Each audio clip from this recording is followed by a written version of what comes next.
Thank you. Kim Fowler, University of Canterbury Students Association.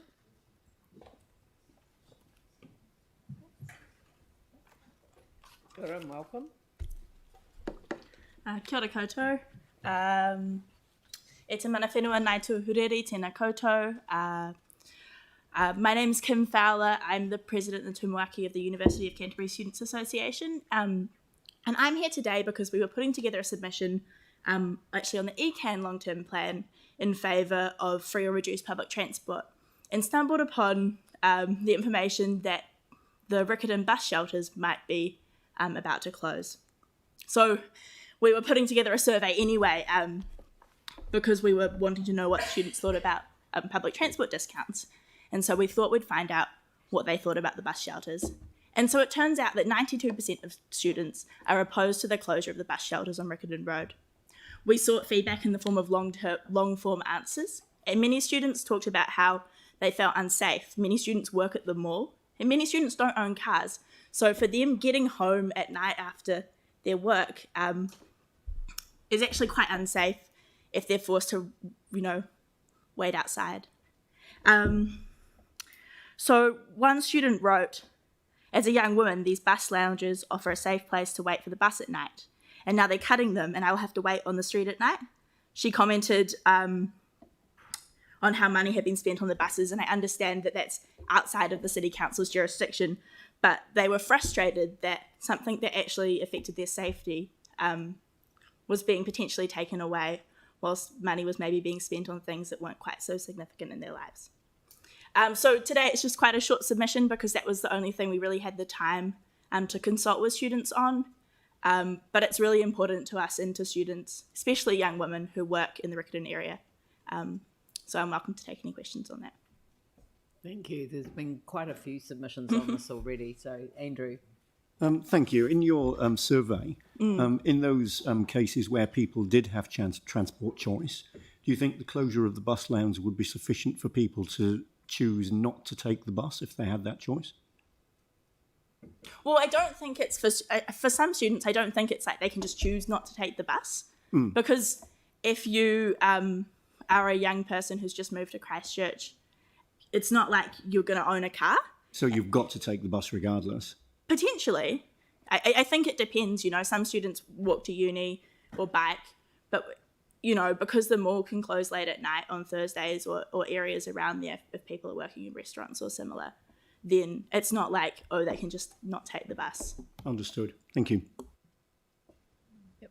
Sarah? Sarah. Thanks so much. A really clear submission. I'm just wondering if you had any feedback. In the early days, we hear it's different now. In the early days, there was concerns about safety actually within the bus lounges. And did you get any feedback from people along that lines, or people just generally felt much safer in a secure space than on the street? I think, I don't think I got any feedback that people wanted, that they felt unsafe inside the lounges. I think the prospect of waiting outside at night was much more unsafe. Thank you. Thank you. Any other questions? Jimmy Chen. 92%. I just want to know how many your sample? 704.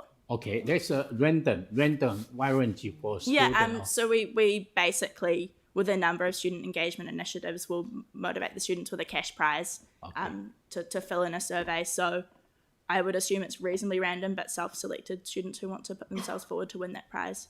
But the results of the survey don't affect their ability to win the prize or not. Okay, thank you. Aaron. Yeah, so there's been obviously a lot of submissions on this, and one of the points raised is safety, another one's warm and dry, so on and so forth. Around the safety one, though, because the public transport numbers are low, how does everyone go to every other bus stop where there's not a shelter, like a lounge? Well, I think they just have to do their best. But that was another theme that came through when we consulted on this, was that actually the location of some bus shelters wasn't very helpful for students to get where they needed to go in those open-ended answers. So that was a bit concerning. But in our submission to ECAN, we spoke about aspirationally free buses, but ideally at least the discount on public transport, because I think increasing the numbers on buses would be really helpful for that and also for people's safety. Right. There was a scheme in Massey University where the buses were made free, and the numbers on public transport rose 5% each year after that was implemented. Yeah, and I'll load the extension of the question because it's feedback I've had from other people, but not at this point, is when people catch the bus, especially females, they've got to get off at the other end and then walk to a property where safety can become an issue as well. Any of the students talking about what other forms of transport going forward look like that use less carbon and are safer? Like, what is the future? Because buses are 200 years old and we're still using them, but what does the future look like? Is that being discussed? So we had, we didn't consult specifically on that topic because we were looking at the deadlines for both of the long-term plans and really wanting to put something together. But absolutely, we could reach out to students and... Would love to hear from I'm sure the entire council would, on any ideas and suggestions going forward on what they see that looking like. And where would the best place be to take those? Aaron. Well, yeah, Mike's the chair of the Transport Committee, but it can come straight. You can contact the council at any time if you've done surveys and you feel that we should hear the information. Cool, thank you. I'm actually thinking that perhaps we should come out and have a meeting with the UCSA at some point too, because we've had them in the past, but we haven't had one for a while. So that I think that would be really great. a good Yeah, thing. 'cause- Yeah, it'd be cool to develop Yeah, more of we a often relationship. go out saying what we're doing and what do you think of what we're doing, but we don't very often go out and go, what do you think? Exactly. And just that's tell what us. we'll do. Yeah.